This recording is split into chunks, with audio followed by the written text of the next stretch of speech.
Shalom, selamat siang kepada Bapak Ibu dosen pengampu mata kuliah Seminar Publika kelas 9B, Bapak Pendeta Dr. Hilman Sinaga dan Ibu Pendeta Dr. Rospita Siahaan.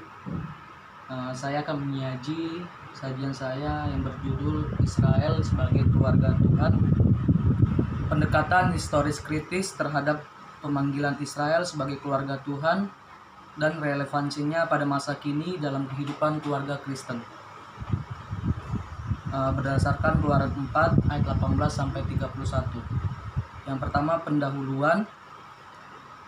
Pengutusan Musa kembali ke Mesir untuk membebaskan bangsa Israel dari perbudakan menjadi poin yang sangat penting dari misi Tuhan dalam membebaskan bangsa Israel dari cengkraman Firaun. Hal ini dikarenakan seruan mereka yang telah sampai kepada Tuhan.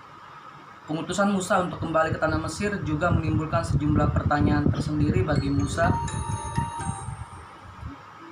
mengenai urgensi dari pembebasan Israel seperti yang diperintahkan Tuhan kepadanya. Dengan mencoba membandingkan bangsa Israel dengan bangsa Mesir serta bangsa lain, sepertinya Israel bukanlah merupakan bangsa yang besar dan hebat. Namun Tuhan punya alasan tersendiri dalam upaya pembebasan bangsa Israel dari perbudakan di Mesir. Para penulis teks Keluaran mencoba untuk menjelaskan alasan di balik pemanggilan Israel oleh Tuhan. Teks-teks dalam Kejadian 50 sampai Keluaran pasal yang pertama menjelaskan secara singkat hubungan antara bangsa Israel dengan keturunan Yakub dan juga bapak leluhur Israel seperti Abraham dan juga Ishak. Selain dikarenakan adanya perjanjian antara Tuhan dengan bapak leluhur Israel, ada juga poin yang sangat penting dalam urgensi pembebasan Israel oleh Tuhan. Dalam teks Keluaran 4 ayat 22 sampai 23, Tuhan mengatakan sendiri dalam perkataannya kepada Musa bahwa Israel merupakan anaknya. Maka engkau harus berkata kepada Firaun, beginilah firman Tuhan, Israel ialah anakku yang sulung. Ayat 22. Pernyataan Tuhan ini secara tidak langsung mencoba untuk menunjukkan bahwa Israel merupakan keluarga dari Tuhan. Dalam hal menjadikan Israel menjadi bagian dalam keluarga Tuhan, hal ini tidak hanya cukup dalam empati dan simpati saja, melainkan perlu tindakan yang pasti dan nyata. Pengutusan Musa sebagai pemimpin Israel sebagai keluarga Tuhan merupakan salah satu bagian yang penting di dalamnya. Dari teks Keluaran 4 ayat 18 sampai 26, bagaimana pengakuan Tuhan atas Israel sebagai keluarganya dan bagaimana tindakan Tuhan dalam penyelamatan Israel yang disertai pengutusan Musa merupakan hal yang sangat penting untuk dikaji. Selain itu, maksud di balik pemanggilan Israel sebagai keluarga Tuhan merupakan bagian yang sangat penting dalam kehidupan keluarga. Oleh sebab itulah penulis bermaksud untuk mengkaji teks ini lebih lanjut. Bagian pertama, metodologi.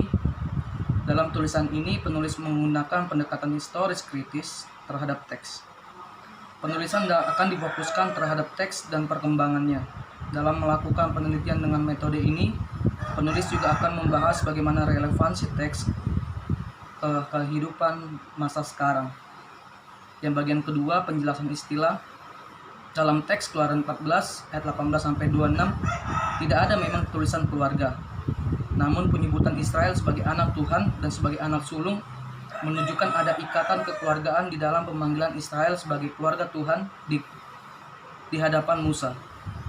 Dalam teks ini juga Tuhan memberikan sejumlah pandangan kepada Musa mengenai apa yang akan dia lakukan ketika kembali ke tanah Mesir, di mana Tuhan mengutusnya untuk melakukan serangkaian tindakan untuk membebaskan bangsa Israel dan bagian lain di mana Tuhan berkarya dalam pembebasan Israel. Dalam hal ini Tuhan yang bertindak dalam pemanggilan tersebut, meskipun pengakuan Israel atas dirinya sebagai bagian dari keluarga Tuhan dicantumkan dalam teks-teks berikutnya, bahkan sampai tibanya bangsa itu di Kanaan. Namun di titik awal pemanggilan mereka sebagai keluarga Tuhan sudah dimulai sejak pengutusan Musa kepada mereka. Dalam teks Keluaran 4 ayat 18 sampai 26 terbagi menjadi 3 bagian. Yang pertama yaitu Keluaran 4 ayat 18 sampai 23, Keluaran 4 ayat 24 sampai 26, dan Keluaran 4 ayat 27 sampai 31. Di Keluaran 4 ayat 18 sampai 23, yang pertama di bagian ayat 18, Musa mendapat panggilan Tuhan untuk membebaskan bangsa Israel tetapi Musa tidak menceritakan hal pemanggilan Allah terhadap Musa kepada Yitro. Calvin menganggap Musa salah karena ia takut dianggap sebagai pendusta kalau ia menceritakan panggilan Tuhan terhadap Yitro. Dan para penafsir lain menganggap bahwa tindakan Musa adalah tindakan yang bijaksana, dan bahkan Tuhan tidak menyuruh Musa untuk menceritakan panggilan ini kepada Yitro. Musa dipanggil Tuhan dan tetap menuruti aturan atau etika sehingga ia terlebih dahulu meminta izin. Di ayat 19 ada kata sudah berfirman. Kata sudah berfirman bila diterjemahkan secara past tense biasa, yaitu said, yang menunjukkan bahwa ayat 19 terjadi setelah ayat 18. Ini berarti bahwa setelah mendapat izin dari Yitro, Musa masih merasa segan untuk berangkat sehingga Tuhan memberi perintah lagi. Tetapi NIV menerjemahkan dengan menggunakan past perfect tense, yaitu had said, yang berarti bahwa ayat 19 terjadi sebelum ayat 18. Atau dengan kata lain bahwa ayat 19 membicarakan ulang panggilan Tuhan kepada Musa dalam Keluaran 3 ayat 1-4. Tuhan juga mengatakan bahwa panggilan Tuhan kepada Musa, Tuhan mengatakan juga bahwa orang-orang yang mau membunuh Musa sudah mati. Ini membuat Musa dan Yitro merasa lega, dan Tuhan bisa melindungi anaknya dengan membunuh orang yang mau membunuh anaknya itu. Di ayat 20 ada kata keledai. Kata keledai ini ada dalam bentuk tunggal. Musa berjalan kaki sementara istri dan anak-anak Musa naik keledai. Ini menunjukkan bahwa seorang hamba Tuhan bukan hidup dengan kemewahan dan tidak harus kaya. Tetapi Musa membawa tongkat Allah yang bisa dipakai Musa untuk melakukan mukjizat. Jadi kuasa Allah menyertai Musa, dan ini yang paling penting bagi seorang hamba Tuhan. Kuasa Allah yang menyertai seseorang tidak harus dinyatakan dalam bentuk mukjizat, melainkan bisa dalam bentuk lain. Misalnya dalam hal mempertobatkan orang lain. Yang selanjutnya yaitu Musa membawa keluarganya. Panggilan Tuhan tidak boleh menyebabkan seseorang mengabaikan keluarganya. Ayat yang ke-21 ada kata segala mukjizat. Kata Ibrani ini berbeda dengan yang diterjemahkan sebagai tanda atau tanda mukjizat. Memang terdapat pertama kali dalam kitab Keluaran. Ayat ini bukan menunjuk kepada tanda-tanda mukjizat yang tujuannya untuk meyakinkan para tua-tua Israel, tapi mukjizat yang harus dilakukan di depan Firaun. Ada banyak orang yang tidak mau menerima bahwa ini menunjuk kepada penentuan dosa atau doktrin tentang penentuan binasa atau reprobation. Mereka berkata bahwa Firaun dikerasan hatinya sebagai hukuman atas dosa-dosanya sebelum saat ini. Ini memang tidak salah, tetapi coba berpikir, bukankah semua manusia berdosa? Dan mengapa ada yang dikeraskan dan ada yang tidak? Bukankah jelas ada pemilihan dari Allah?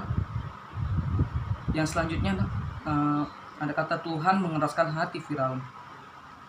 R.L. Dabney mengatakan, when it said that God hardened do not elect, it is not and cannot be interpreted that he exert positive influence upon them to make the worse. That is only the negative cause of hardening. The positive liberation comes only from the sinner's own voluntary feeling and acts. And the mode in which God gives place to or permits this self-inflicted work is by rigorously withholding his restraining word and spirit, and second by surrounding the sinner with such occasion on and opportunities as the godly men profess their heart with voluntary abuse to increase his weight and obduracy.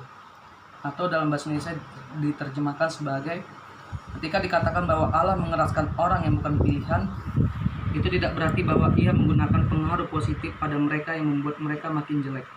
Allah hanyalah merupakan penyebab negatif dari pengerasan. Kebejatan positif datang hanya dari perasaan dan tindakan sukarela dari orang berdosa itu, dan cara di mana Allah memberi tempat atau mengizinkan pekerjaan yang timbul dengan sendirinya. Ini adalah dengan secara benar menahan firman dan rohnya yang mengekang. Dan kedua, dengan melingkupi orang berdosa itu. Dengan kejadian ini, dan kesempatan yang akan disalahgunakan secara sukarela oleh orang yang hatinya bengkok dan salah bentuk, meningkatkan kesalahannya dan kebandelannya. Dikutip dari Lectures in Systematic Theology halaman 242 sampai 243. Jadi dalam pembuatan rencana atau ketetapan Allah, Allah secara aktif menentukan dosa. Tetapi dalam pelaksanaan rencana Allah itu, Allah bekerja secara pasif sehingga dosa itu terjadi. Di ayat 22, firman Tuhan tetap disampaikan kepada orang yang mengeraskan hati. Yesaya 55:1 mengatakan firman Tuhan tidak akan kembali dengan sia-sia kalau Firaun mengeraskan hati. Apakah itu berarti bahwa firman Tuhan itu sia-sia? Tidak, kalau firman Tuhan itu tidak dipakai oleh Allah untuk mempertobatkan, maka firman Tuhan itu akan dipakai untuk menghakimi atau menghukum orang itu pada akhir zaman. Israel adalah anak sulung. Ini adalah untuk pertama kalinya Israel disebut anak. Ini alasan Allah untuk mengambil Israel dari tangan Firaun. Israel adalah bangsa budak, tetapi roh adalah anak Allah. Orang Kristen juga sering dianggap hina, tetapi adalah anak Allah. Anak sulung secara implisit menunjuk bahwa bangsa-bangsa lain juga akan dipanggil oleh Allah untuk menjadi adik Israel. Kalau tidak, seharusnya di sini digunakan istilah anak tunggal. Ayat 23 ini jelas menunjuk bahwa kehendak Tuhan tidak bisa ditolak oleh siapapun dan kehendak Tuhan harus dikerjakan oleh semua orang tanpa terkecuali. Di Keluaran 4 ayat 24 sampai 26, mengapa Tuhan membunuh Musa? Karena ia tidak menyunatkan anaknya. Dalam Kejadian 17 ayat 9 sampai 14 terdapat perjanjian Allah dengan Abraham bahwa semua keturunan laki-laki harus disunat pada waktu berumur 8 hari. Musa pasti tahu peraturan ini. Dari mana kita tahu bahwa Musa tahu tentang peraturan sunat ini? Dalam ayat 20 dikatakan Musa membawa anak-anaknya lelaki dalam bentuk jamak, tetapi dalam ayat 25 yang disunat adalah anaknya dalam bentuk tunggal. Jadi jelas bahwa salah satu dari dua anak Musa ini sudah disunat, hanya satu yang belum. Ada yang mengatakan bahwa anak pertamalah yang belum disunat karena pada waktu itu Musa masih orang baru di Midian. Tapi ini tidak mungkin, karena kalau demikian hukuman Tuhan pasti sudah datang pada saat itu. Anak kedualah yang belum disunat. Mengapa? Karena mereka sedang dalam perjalanan. Mungkin anak itu lahir beberapa hari sebelum mereka berangkat, sehingga seharusnya disunat dalam perjalanan. Ini tentu merepotkan sehingga mereka menunda penyunatan itu. Mungkin karena Zipora melarang penyunatan itu. Ia melihat penderitaan anak pertama waktu disunat dan ia tidak mau anak kedua mengalami hal itu. Musa ingin damai dengan istri dan ia tidak mau menyunat anak kedua itu. Perhatikan bahwa orang yang ingin damai dengan manusia bisa geger dengan Tuhan. Selanjutnya itu Tuhan mau membunuh Musa di ayat 24. Ini menunjukkan bahwa pengabaian terhadap sakramen adalah sesuatu yang serius. Karena itu jangan mengabaikan sakramen, baik baptisan maupun perjamuan kudus. Memang sekarang sunat bukan lagi merupakan sakramen karena digantikan oleh baptisan. Salah seorang penafsir yaitu Friedkin berpendapat bahwa kemarahan Tuhan terjadi karena Musa saat itu belum disunat, dan hal ini sangat menyalahi perjanjian Tuhan. Karena itu nasib dan keselamatan Musa harus didapat melalui darah katan anaknya. Keberatan terhadap pandangan ini justru ada dalam kitab Keluaran itu sendiri. Penulis berasumsi bahwa mustahil apabila Musa belum disunat pada saat itu. Karena dalam peristiwa kelahiran Musa dikisahkan bahwa Musa hidup bersama orang tuanya selama 3 bulan sebelum ia dihanyutkan di sungai Nil. Menurut tradisi bangsa Israel, bayi yang dengan usia 8 hari harus disunat sebagai tanda perjanjian Tuhan sekaligus menunjuk pada nilai dari kebangsaannya sebagai bangsa Israel. Pendapat lain mengatakan bahwa kemarahan Tuhan terjadi karena Musa belum sepenuhnya taat kepada Tuhan. Padahal dalam perjanjian Tuhan, ketaatan merupakan syarat mutlak karena Tuhan senantiasa menuntut ketaatan mutlak dari umatnya sebagai tindakan yang menjaga perjanjian.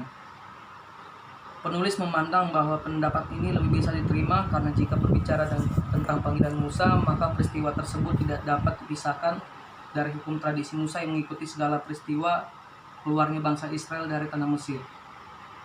Hal ini bisa dilihat dari peristiwa pemberian hukum Taurat dalam Keluaran 20 dan termasuk dalam hukum tradisi Musa, yang menggarisbawahi bahwa dalam menjaga hukum Taurat yang diberikan Tuhan kepada Musa dan Israel dituntut taat sebagai syarat utama yang mutlak yang harus dilakukan oleh bangsa Israel. Ketaatan mutlak adalah pedoman pokok kehidupan bangsa Israel selaku umat Tuhan. Ketaatan yang dikembangkan di sini bukan sekedar ketaatan dalam bidang rohani saja, melainkan juga meliputi semua yang bersifat jasmaninya.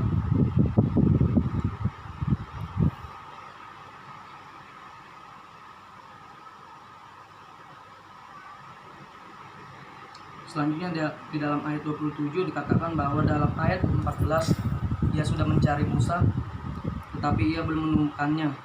Dalam ayat 27 ini ia mendapat petunjuk lagi sehingga ia menemukan Musa.